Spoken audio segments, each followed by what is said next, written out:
Chicago concert, for a while we were doing Look Away almost as an acoustic piece.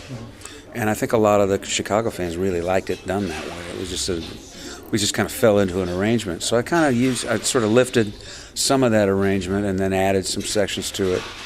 And then I did the vocal, I did a lead vocal on it, and I went, this stuff could use some backgrounds. So I started stacking backgrounds on it, and it just ended up being awesome.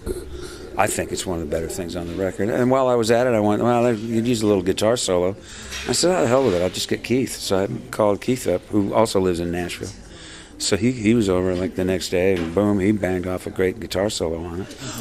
Another guest on the record, Steve Lukather, did two solos, and one song he just played all the way through. Lover Like That, he played a cool solo. That's take one. That thing is take one. Awesome solo. Luke's just, what can I say? It doesn't get much better than Steve Lukather. So the album is amazing. And his album doing well this year? Yeah, Ever Changing Time. Yeah. Well, we traded. I sang on his, and he played on mine, and How Many Zeros? it was it was awesome. And also on No I think I did Jammin' with Jesus too on that. Yeah, maybe. Yeah. As a Hendrix song. Cool record. I mean, I was so proud of Steve. He just sort of, I guess Randy Goodrum worked with him a little bit on the record, and he's just, because a lot of his solo records have been kind of instrumental things, and he just tore it up. He sang his brains out. That's a great album. Just a really cool album.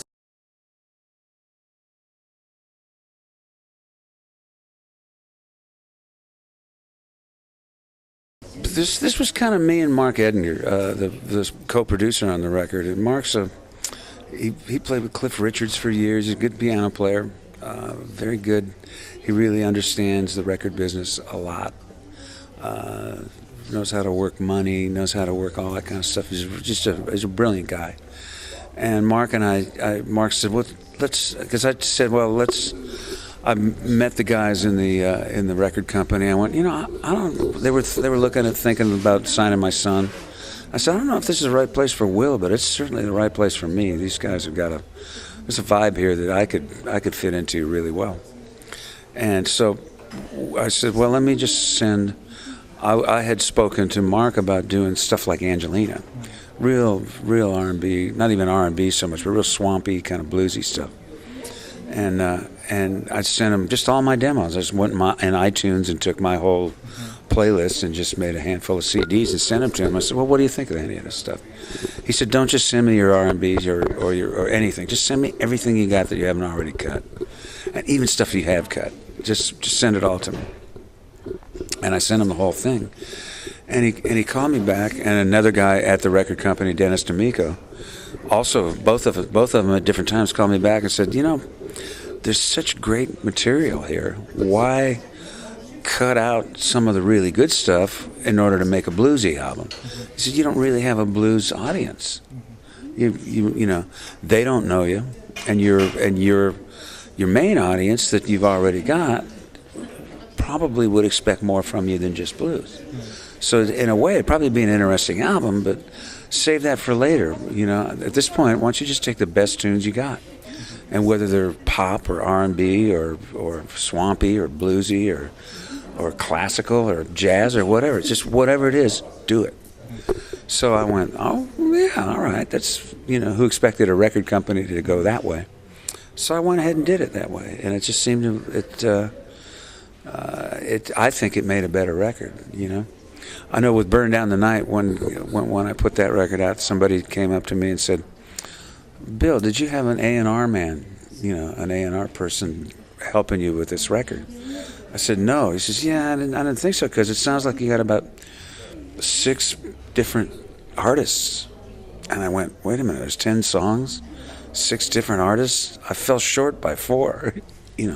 I think a record that and a producer told me years ago, he says, even if it's just the sound of the vocal that's the same on each record, on each song, like a certain reverb or a certain microphone.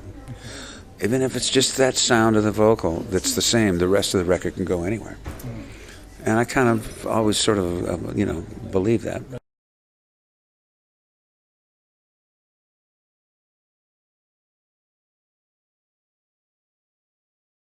Well, everybody has their own level of how much they want to connect with their fans. Like Jason, for instance, he just about invites them to his house. You know what I mean? He's way into interfacing with his fans, especially through MySpace and other social social websites and stuff. And I kind of, a lot of that to me, that's one thing I like about my website is it's I really kind of set it down and says, do you want to talk about music and records and pop and bands and that kind of stuff? Let's talk about it. But let's not talk about it as just Chicago or just me, for that matter. You want to talk about Little Feat? Let's talk about Little Feat. And I think that, to me, is what I think is really cool, because then you get a real exchange of ideas with people, and you don't just get this people talking about your catalog or your songs or. To me, I think it's really it's a great place